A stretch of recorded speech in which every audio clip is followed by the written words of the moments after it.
नमस्कार, अपना प्रदेश उत्तर प्रदेश उत्तराखंड देख रहे हैं आप। मैं हूं आपके साथ पूजा मोहन पांडे। बुलेटिन की शुरुआत करते हुए सबसे पहले आपको बता दें कि किस तरीके से स्वामी प्रसाद मौर्य की थोड़ी सी लाइमलाइट सपा अध्यक्ष अखिलेश यादव ने अपनी साइड खींच ली है। हम ये क्यों कह रहे हैं, क्योंकि आज मां पीताम्बरा के यज्ञ में पहुंचे हुए थे अखिलेश यादव, जहां पर बीजेपी कार्यकर्ताओं और एबीवीपी के लोगों ने अखिलेश यादव को काला झंडा दिखाया। फिर क्या था, सारी लाइमलाइट अखिलेश यादव की तरफ मोल्ड होती हुई मुर्दाबाद के नारे लगे। इन सब घटनाक्रमों के बीच अखिलेश यादव मां पीताम्बरा के यज्ञ में शामिल हुए और दर्शन पूजन भी किया। इसके बाद अखिलेश ने सरकार पर जमकर निशाना साधा। अखिलेश यादव बीजेपी पर प्रहार करते हुए कहते नजर आए कि भाजपा के लोग हम लोगों को बीजेपी के लोग शूद्र मानते हैं। उन्हें तकलीफ होती है कि कैसे हम लोग साधु महात्माओं का आशीर्वाद ले सकते हैं। मां पीताम्बरा 108 कुंडी का यज्ञ हो रहा था, इसमें शामिल होने और संत गुरु और जो आयोजक हैं उनसे मिलने में आया था। मैं परिक्रमा किया हूं और उनसे आशीर्वाद लेकर के आया हूं, लेकिन बीजेपी के लोगों को पेट में दर्द हो रहा है। भारतीय जनता पार्टी और मैंने आरएसएस के खिलाफ जो कुछ कहा होगा, आरएसएस नहीं कहा होगा कभी, क्योंकि बीजेपी के बिना आरएसएस नहीं और आरएसएस के बिना बीजेपी नहीं। लेकिन यहाँ पर जिन लोगों ने मुझे कार्यक्रम में बुलाया, उन लोगों को आरएसएस और बीजेपी की तरफ से धमकी मिल रही है। तो अखिलेश यादव को आपने सुना, अखिलेश यादव वार करें और पलटवार आए ना, ऐसा हो नहीं सकता। मोर्चा किसने संभाला? भाजपा की तरफ से डिप्टी सीएम केशव प्रसाद मौर्य ने आज बस्ती पहुंचे हुए थे। उन्होंने सांसद खेल महाकुंभ में खिलाड़ियों को पुरस्कार वितरित किया। खिलाड़ियों को संबोधित करते हुए मौर्य ने कहा, सांसद खेल महाकुंभ से गांव देहात में जो खिलाड़ी उनको मौका नहीं मिल पा रहा है, अब मिल रहा है। उसके आगे बढ़ने के लिए एक प्लेटफॉर्म तैयार होता है, उनकी प्रतिभाएं बाहर निकल कर आती हैं और उसके आगे जाने के लिए मौका मिलता है। साथ ही अखिलेश को लेकर के कहा कि अखिलेश कुर्सी के लिए तड़प रहे हैं। इसलिए अखिलेश यादव जी चाहे जो करवावें, उनको करवाने का अधिकार है और वो इस तरह की बातें करवाते रहते हैं। बाकी उनकी कोई स्वामी प्रसाद मौर्य ने धर्म गुरुओं को आतंकी और जल्लाद तक कह दिया है। देखिए, मुझे लगता है कि आप सब पत्रकार मित्रों को भी यह समझना चाहिए, ये जो बोल रहे हैं वह नहीं बोल रहे हैं, ये श्री अखिलेश यादव जी बोल रहे हैं और उनकी जो मानसिकता है वह बोल रही है। बाकी वो कितने घाट का पानी पी करके आज समाजवादी पार्टी में जो बोल रहे हैं उनके बारे में आप जानते हैं। अखिलेश यादव का कहना है कि बीजेपी सरकार में चेहरा और हैसियत देखकर न्याय मिलता है। अखिलेश यादव जी हमारी सरकार का मापदंड तय करेंगे। यहाँ पुरस्कार क्या है? चेहरा हैसियत देख के दिया जा रहा है। वो भी मुख्यमंत्री रह चुके हैं, तो उनके पास भी बातें पहुँचती हैं। कुर्सी नहीं रहने के कारण तड़प रहे हैं, मछली जैसे एक पानी के बिना तड़पती है, सत्ता के बिना अखिलेश जी और समाजवादी पार्टी के गुंडे, अपराधी और दंगाई तड़प रहे हैं और उनकी तड़पन हम दूर नहीं कर सकते। जनता ने तय कर दिया कि सपा गुंडाई खत्म कर नहीं सकती है। बड़ी खबर, अहम जानकारी आपको बता रहे हैं। बड़ी खबर सामने आ रही है राजधानी लखनऊ से। न्यूजीलैंड की टीम पहुंच चुकी है लखनऊ। इकाना स्टेडियम में दोनों टीमें भिड़ने वाली हैं। कल दोनों टीमें तीसरा T20 खेलने वाली हैं। तो इंडिया और न्यूजीलैंड दोनों की टीमें पहुंच चुकी हैं आज लखनऊ। कल दोनों टीमें T20 मैच खेलने वाली हैं। इस पर ज्यादा जानकारी के लिए अनूप कुमार जुड़ गए हमारे साथ पर फोन लाइन पर। अनूप, क्या कुछ अपडेट है? इकाना स्टेडियम सज चुका है, कुछ दिनों पहले टिकट की बिक्री की खबरें सामने आ रही थी, आज टीमें पहुंच चुकी हैं और कल भिड़ंत। और देखिए, बिल्कुल सही बात है। उत्तर प्रदेश की राजधानी लखनऊ में स्वर्गीय अटल बिहारी वाजपेयी इकाना स्टेडियम में कल मैच होना है। जो न्यूजीलैंड और भारत की दोनों टीमें पहुंच चुकी हैं। पूरे लखनऊ के साथ साथ पूरे आसपास जिले के लोगों के अंदर एक उत्साह मैंने देखा था जब टिकट वहां काउंटर पर मिलना शुरू हुआ था फिजिकली ऑनलाइन। उस समय एक भारी भीड़ वहां पर देखने की मिली थी, जिससे अंदेशा ये लगाया जा रहा था कि वहां पर काफी भीड़ इस बार मैच में होगी। पिछली बार अगर मैच की बात करें पूजा, तो यहाँ पर इतनी ज्यादा भीड़ हो गई थी कि वहां पर जो ट्रैफिक व्यवस्था वहां पर काफी ध्वस्त हो गई थी। इस वजह से पुलिस ने इस बार जो ट्रैफिक को लेकर के काफी पुख्ता इंतजाम किए हैं। जो आसपास के रास्ते हैं उनको आने जाने के लिए पहले से निर्धारित है कि कोई दर्शक आता है तो किस रास्ते से आएगा, वो किस रास्ते से जाएगा, और उस पे पार्किंग की भी अलग से व्यवस्था की गई है। दोनों टीमें के बाद, क्योंकि ये मुकाबला काफी रोमांचक होने वाला है, T20 ही है, लेकिन आक्रामक दोनों ही जो बैट्समैन है, चाहे इंडिया की बात करें या फिर न्यूजीलैंड की बात करें, दोनों ही टीम एक दूसरे से जब भिड़ंत होगी तो एक देखने लायक मैच होगा। लेकिन फिलहाल अब टीमें यहाँ पर पहुंची है। लखनऊ वासियों के लिए एक बड़ी खुशखबरी है। जिस तरीके से भारत को जिताने के लिए वहां मैं देख रहा था कि क्रिकेट प्रेमी लगातार वो वहां जब जो टिकट ले रहे थे तो वो बातें कर रहे थे कि इंडिया इस बार जीतेगी। फिलहाल अब दोनों जो टीमों की भिड़ंत होने वाली है। अब मैच ही बताएगा कि किसकी जो ज्यादा पलड़ा भारी रहेगा, इंडिया का रहेगा या फिर न्यूजीलैंड का। पूजा, बहुत शुक्रिया हमारे साथ जुड़ने के लिए अनूप, अहम जानकारी ग्राउंड जीरो से साझा करने के लिए। तो कल है T20 में भिड़ंत और भिड़ंत के बाद खबर पॉलिटिकल। जी हां, यूपी के इटावा में पूर्व केंद्रीय राज्य मंत्री और भारतीय जनता पार्टी के सांसद रमाशंकर कठेरिया इटावा की जनता को बेहतर सुविधाएं देने के प्रयास में लगातार जुटे हुए हैं। सांसद रमाशंकर कठेरिया के बड़े प्रयास के बाद इटावा फफूंद मेमो ट्रेन को हरी झंडी दिखाकर रवाना किया गया। सांसद की ओर से ट्रेन को हरी झंडी दिखाई गई, रवाना किया गया, जिसके दौरान रेलवे के उच्च अधिकारियों और भारतीय जनता पार्टी के नेता भी मौजूद रहे। ट्रेन को रवाना करने के बाद सांसद रमाशंकर कठेरिया ने मीडिया से बातचीत करते हुए बताया कि जनता को सुविधाओं का लाभ मिल सके, इसलिए इटावा में मेमो ट्रेन का ठहराव किया गया है। बड़ी खबर, अहम जानकारी प्रयागराज से सामने आ रही है। जावेद पंप को हाई कोर्ट ने जमानत दे दी है। अटाला हिंसा के मामले में मुख्य आरोपी है जावेद पंप। जमानत मिलने के बावजूद पंप की रिहाई नहीं होगी। बड़ी खबर, अहम जानकारी आपको बता रहे हैं, इस वक्त की बेहद बड़ी खबर है। जमानत मिलने के बावजूद भी जावेद पंप की हाईकोर्ट ने जमानत की याचिका को स्वीकार कर लिया है, लेकिन उसके बावजूद भी अभी रिहाई नहीं होगी।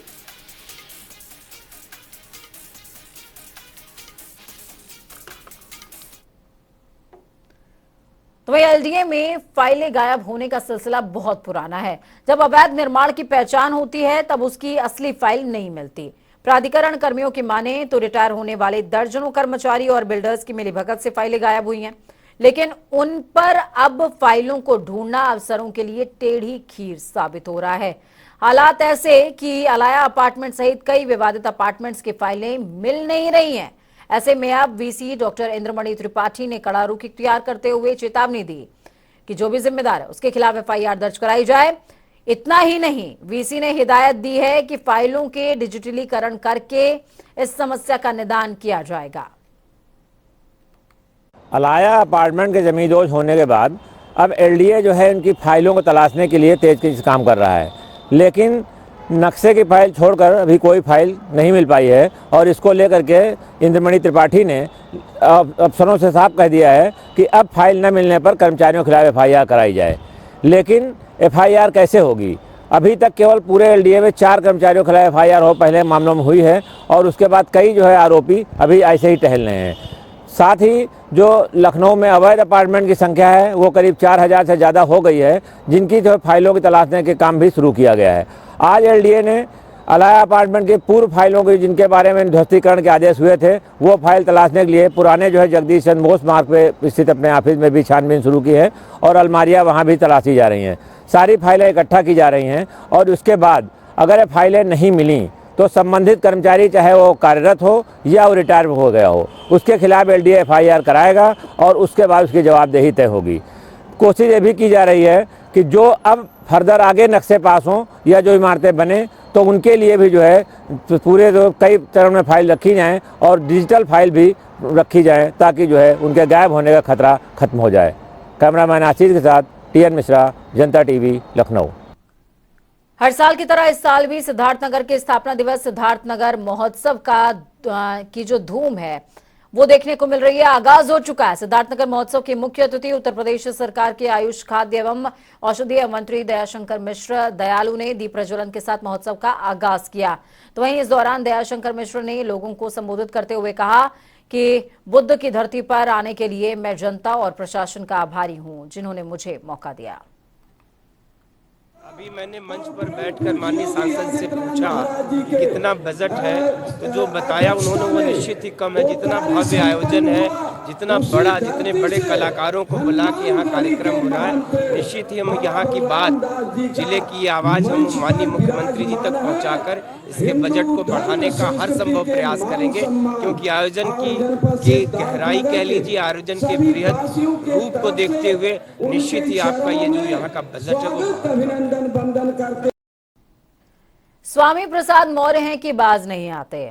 उन्होंने एक के बाद एक बयान देने की झड़ी लगा रखी है। अब उन्होंने संतों, महंतों, धर्माचार्यों पर हमलावर होते हुए धर्म की चादर में छिपे भेड़ियों से दूरी बनाने की हिदायत दे डाली है। स्वामी प्रसाद मौर्य ने यह भी कहा कि इस देश के SC, ST और पिछड़े वर्ग को न्याय दिलाने के लिए पार्टी सबसे पहले जाति आधारित जनगणना की मांग करेगी। इसके लिए हम केंद्र सरकार को पत्र लिखेंगे। स्वामी प्रसाद मौर्य से जब पूछा गया कि क्या अखिलेश यादव रामचरितमानस पर आपके बयान के साथ खड़े हैं, तो उन्होंने कहा अखिलेश यादव बड़े नेता हैं, राष्ट्रीय नेतृत्व करते हैं और जब उनको ठीक लगेगा तो बयान दे भी देंगे। आज जिन आदिवासियों, दलितों, पिछड़ों की बात कर रहे थे, उनके आरक्षण को भारतीय जनता पार्टी ने जो संवैधानिक अधिकार के रूप में अभी तक मिलता रहा है, उसको खत्म कर दिया है। और इसीलिए अब इस देश के अनुसूचित जात, अनुसूचित जनजात और पिछड़ों को उनका संवैधानिक अधिकार दिलाने के लिए पार्टी। अब स्वामी प्रसाद मौर्य ने बयान दिया। बयान के बाद जितने भगवाधारी हैं सब बौखला गए और सामने आए सबसे पहले निरंजनी अखाड़े के आचार्य महामंडलेश्वर कैलाशानंद गिरी। उन्होंने कहा स्वामी प्रसाद मौर्य को हिदायत देते हुए उन्होंने बोला साधु संतों से माफी मांग लो, नहीं तो हमारे नागा सन्यासी ठीक कर देंगे। स्वामी प्रसाद जैसे लोग पहले उन्होंने रामचरितमानस के ऊपर, अब भारतीय अस्मिता के धरोहर, भारतीय परंपराओं के धरोहर साधु संतों पर अंगुली उठाया है। निसंदेह उनकी बुद्धि जो है वो विक्षिप्त हो गई है और मैं आचार्य होने के नाते मैं उन्हें एक सीख देना चाहूंगा कि स्वामी प्रसाद जी, आप जिस प्रकार से आज भारत के ऊपर कुठाराघात कर रहे हैं, या तो आप अन्य धर्म के लोगों से प्रेरित हैं, या तो आपको बहुत बड़ी कोई लालच दे दी गई है, बहुत बड़ी लालच दे दी गई। धर्म से आगे बढ़ेंगे, जिक्र किसानों का भी करेंगे। मुजफ्फरनगर के GIC मैदान में किसानों का आंदोलन चल रहा है, आगाज हुआ है। अंजाम खतरनाक हो सकता है, कह रहे हैं राकेश टिकैत। ये हम क्यों कह रहे हैं? क्योंकि इस धरने में शामिल होने के लिए राकेश टिकैत धरना स्थल पहुंचे हुए थे और किसानों से बातचीत की। साथ ही किसानों से बातचीत के लिए प्रशासन भी आगे आया और किसानों के साथ SP सिटी, गन्ना अधिकारी, बिजली अधिकारी ने बातचीत की। अब कल दूसरे दौर की वार्ता किसानों के साथ होगी। इन्हीं सब मुद्दों को लेकर हमारे संवाददाता ने राकेश टिकैत से खास बातचीत की है, सुनिए। तो यहाँ पे हम आ गए, अब विभाग के लोग आते रहेंगे, उनसे बातचीत होती रहेगी सबसे। और एक फंडा कर ले जी ऑनलाइन हो गया। भाई ऑनलाइन कहाँ से हो गया? ऑनलाइन हमारा गन्ने का भुगतान तो ऑनलाइन होता नहीं, ये बड़े ऑनलाइन हो गए। हमारा भुगतान भी ऑनलाइन करवाए तो हमारा भुगतान 1 साल में, और ये एक बहाना जी ऑनलाइन हो गया। भाई वो ऑनलाइन का सिस्टम हमें भी बता दो। तो यही है भाई, जब तक रास्ता नहीं बैठता जब तक हम जाते नहीं। अधिकारी आपके बीच में आए, ADM, SSP, SP, सभी विभाग के अधिकारी थे, बिजली के थे, DCO साहब थे आपके बीच में। तो क्या किस तरह का कोई दबाव था धरना खत्म करने की कि हम आपकी मांगे कर लेते हैं? कोई सुझाव, कोई लॉलीपॉप इस तरह का? कोई नहीं, उनका दबाव कुछ नहीं। तो वे तो अधिकारी कहते हैं, हम भी 35 साल हो गए, इन अधिकारी की भाषा इनकी मुंडी हिंदी है, ये उसमें बात करें जो उनकी भाषा कोई ना समझता हो, इनकी भाषा हम समझे हैं। हाँ, ये अलग तरह की इनकी भाषा है, बहुत मीठी भाषा, बहुत उसमें बात करें जब बात करनी हो इन्हें। हाँ, हम समझे इनकी बात सब।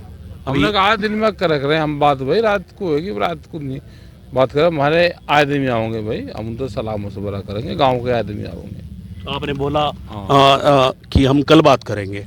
बिजली अधिकारी आपके बीच में गए थे, बीच में उठ के गई है, तो क्या निर्णय निकला बिजली विभाग के अधिकारियों से? उनकी कोई मीटिंग होगी अभी, वो कह रहे जी हमारी मीटिंग है, कल फिर बात कर रहे हैं, कल फिर बात कर लेंगे। हमें क्या, हम तो फ्री हैं। ये जगह बहुत बढ़िया, बिजली विभाग 200 मीटर पे, DM और SSP 300 मीटर पे, गन्ना विभाग 1000 मीटर पे। ये तो ज्यादा बढ़िया जगह मिली। तो आप सेंटर में बैठ गए तीनों के? हाँ, सबके बीच में बैठेंगे हम, ज्यादा बढ़िया जगह है। आसानी रहेगी अधिकारियों की आपके पास आने? हाँ, अधिकारी के पास आसानी रहेगी। अधिकारी को पीछे एक मीटिंग हॉल बनाया यहाँ पे, उसमें वार्ता करा करेंगे। कुर्सी पे वार्ता होगी, क्योंकि अधिकारी भी भाई नीचे बैठने में, और हमारे वाले भी पेंट पे काल लगे, दिक्कत रहे नीचे बैठने में। डीएम ऑफिस पर भीड़ भाड़ हो जाती थी, जाम लग जाता था क्षेत्र में, बाजार में जाम लग जाता, वो भी उससे भी आपने एक निर्णय बड़ा लिया है। निजात मिलेगी, यहाँ ठीक है। वहाँ आती जाती जनता भी दुखी हो, वहाँ पे अपना जनता अपना काम भी करो बहन से, और जिसका काम न हो यहाँ पे भी आ जाओ, और यहाँ से फिर उनका चला जाओ। यहाँ किसान भवन अपना है, वो नज़दीक है, और यहाँ कॉलोनी भी नज़दीक है, तो यहाँ रेलवे स्टेशन भी नज़दीक है, और कॉलोनी का शहर के लोगों का बड़ा सहयोग रहा है। ये वही शहर है मुजफ्फरनगर जिसने जो 5 तारीख की पंचायत हुई थी, उसने पूरा शहर ने अपने दरवाजे खोल दिए थे। तो यही शहर है कि जिसमें हर चीज़ की यहाँ पे ज़रूरत किसी चीज़ की हो तो वो यहाँ पे अवेलेबल करवा देते हैं। अभी प्रशासन को लकड़ी और उसकी व्यवस्था नहीं करी प्रशासन को। हाँ, ये होगा कि रात को चले जाएंगे, मगर रात को नहीं जाने के भाई। आज की तो काली रात थी, आज की कैसे चले जाएंगे रात को? आज की तो थी जो धोखे की रात थी, ये तो आज तो धोखा दिवस भी तो है। अच्छा, धोखा दिवस जो आपके साथ हुआ, धोखा दिवस है, वो भी तो है। आज 28 तारीख का धोखा दिवस भी तो है, वो भी तो मनाएंगे हम आज। ठीक है साहब, पहले दौर की वार्ता हुई है, कुछ हद तक रिजल्ट भी निकला, तो कल दूसरे दौर की वार्ता, कल दूसरे दौर की। आज कहा कुछ जो पे सहमति हुई उनसे, हमने कहा कि रिजल्ट तो जाएगा। कल और भी विभाग वाले आएंगे, उनसे बातचीत करेंगे, और जिसकी जो भी समस्या है वो कल आ जाए यहाँ पे। किसान भी जो गांव के लोग हैं जिनके बिल ज़्यादा आ रहे, वे हैं अपने लिखित में लेकर आए जरूर। बिल का है, गन्ने का मामला है, भुगतान का है, जो भी समस्या है वो लेकर आए। ठीक है साहब, से पहले दौर की वार्ता पुलिस प्रशासनिक अधिकारी की हुई है, कुछ हद तक संतुष्टि के साथ भी नजर आए हैं। पुलिस प्रशासन को भी लगता है कि दूसरे दौर की वार्ता की जाएगी तो शायद किसानों की समस्याएं जो 100% है वो कई हद तक 50-60% तक होगी। मुझे लगता है 3-4 दौर की वार्ता पुलिस प्रशासन की चौधरी राकेश जी के साथ होगी, तभी जाकर ये धरना समाप्त होगा। लगातार हम आपको जनता टीवी पर चौधरी राकेश जी के साथ पल पल की अपडेट देते रहेंगे। पवन अग्रवाल, जनता टीवी, मुजफ्फरनगर। दूसरी तरफ बीजेपी मसूरी मंडल के अध्यक्ष राकेश रावत के अध्यक्ष बनने और भाजपा जिला उपाध्यक्ष रतन सिंह चौहान का मसूरी मंडल प्रभारी बनने पर आयोजित पहली और अहम बैठक में कई मुद्दों पर चर्चा हुई। बैठक में आगामी चुनाव समर को देखते हुए पालिका और लोकसभा चुनावों के लिए कार्यकर्ताओं को अभी से जुट जाने का आह्वान किया गया है। इस मौके पर मंडल प्रभारी रतन सिंह ने कहा कि आने वाले समय में नगरपालिका और लोकसभा की चुनौती नए मंडल अध्यक्ष राकेश रावत के सामने है, जिसमें सभी कार्यकर्ताओं को पूरी ताकत के साथ जुटना पड़ेगा। आज मसूरी विधानसभा के मसूरी मंडल में नवनियुक्त मंडल अध्यक्ष श्रीमान राकेश रावत जी के नेतृत्व में आने वाले समय में जिस प्रकार की चुनौतियां हमारे आगे हैं, 2023 में नगर पालिका के चुनाव हैं और 2024 में हम सब ने संकल्प लिया है, भारतीय जनता पार्टी के एक कार्यकर्ता ने आज बैठक में संकल्प लिया है कि 2024 में हम सब लोग पूरी जनशक्ति के साथ आदरणीय यशस्वी देश के प्रधानमंत्री श्रीमान नरेंद्र मोदी जी को तीसरी बार देश का प्रधानमंत्री बनाने का हमने आज संकल्प लिया है। आज मसूरी विधानसभा के मसूरी मंडल में हल्द्वानी में अंडरग्राउंड गैस पाइपलाइन का काम पिछले 3 महीने से ठप पड़ा हुआ है। दरअसल शहर की सड़कों को खोदकर अंडरग्राउंड गैस पाइपलाइन डालने के लिए एचपीसीएल कंपनी को ठेका दिया गया था, लेकिन खोदी हुई सड़कों से गुजरने पर लोगों को भारी दिक्कतों का सामना करना पड़ रहा है। इसलिए एक ओर जहां करोड़ों की योजना ठप पड़ी हुई है, तो वहीं दूसरी तरफ लोगों को खस्ता हाल सड़कों से दो चार होना पड़ रहा है। हालांकि एचपीसीएल कंपनी के काम की मॉनिटरिंग करने वाले मुख्य नगर आयुक्त का कहना है कि कंपनी का किया जा रहा काम संतोषजनक नहीं पाया गया है, लिहाजा उनकी सभी परमिशन रद्द कर दी गई है और उन्हें जुर्माने के लिए नोटिस भी दिया गया है। बागेश्वर धाम बाबा धीरेन्द्र शास्त्री को लेकर जहां बीते कुछ दिनों से राजनीति गर्मा गई है, तो वहीं अब इसको लेकर लामबंदी भी शुरू हो गई है, जिसके तहत आज हमीरपुर में दर्जनों युवाओं ने राष्ट्रीय बजरंग सेना के बैनर तले धीरेन्द्र शास्त्री के समर्थन में बाइक रैली निकालकर प्रदर्शन किया। ये बाइक रैली नगर भ्रमण करती हुई पातेलेश्वर मंदिर पहुंची, जहां पर युवाओं ने हनुमान चालीसा का पाठ करते हुए रैली का समापन किया। बाइक रैली में साथ चल रहे राष्ट्रीय बजरंग सेना के नेता अभय प्रताप सिंह का कहना है कि धीरेन्द्र शास्त्री सनातन धर्म को जगाने का काम कर रहे हैं। आज हमीरपुर नगर में हम सभी युवा साथियों ने मिलकर के बागेश्वर धाम सरकार जी के श्री धीरेन्द्र कृष्ण शास्त्री जी के समर्थन में जो बाइक रैली निकाली है, इस बाइक रैली के आयोजन का एकमात्र उद्देश्य ये था कि जो हमारे सनातन धर्म की तरफ से, जो हमारे सनातन धर्म के लोगों को जगाने का प्रयास करता है, सनातन धर्म की तरफ से बोलता है, तो उसका मुंह बंद कराने का प्रयास किया जाता है। ये देश में कुछ अराजक तत्व जो माहौल जो बना रहे हैं सनातन धर्म का मुंह बंद कराने वाला, उसके विरोध में और हमारे महाराज जी के समर्थन में हमने ये बाइक रैली निकाली है। तो चलिए फटाफट अंदाज में 2 मिनट में 10 अहम जिलों का रुख करेंगे। सिद्धार्थनगर में कोर्ट से जमीन का फैसला होने के बाद भी नहीं हटाया गया कब्जा हटाने में असमर्थ तहसील प्रशासन, एसडीएम दे रहे हैं जल्द कार्रवाई करने का आश्वासन। सहारनपुर में मेधावी विद्यार्थियों को किया गया सम्मानित, 21 मेधावी छात्र छात्राएं हुए सम्मानित, प्रशस्ति पत्र, टैबलेट और चेक देकर किया गया प्रोत्साहित। बदायूं में पिकअप और टेम्पो पलटने से हुआ हादसा, आपस में एक दूसरे को बचाने के चक्कर में दोनों वाहन पलटे, टेम्पो में बैठे लगभग आधा दर्जन लोग हुए घायल, घायलों को इलाज के लिए जिला अस्पताल में कराया गया भर्ती। संत कबीर नगर में यातायात नियमों का उल्लंघन करना सरकारी बस को पड़ा भारी, गोरखपुर डिपो बस का ट्रैफिक इंस्पेक्टर ने किया चालान, एसपी सत्यजीत गुप्ता के निर्देशन पर ट्रैफिक पुलिस चला रही है अभियान।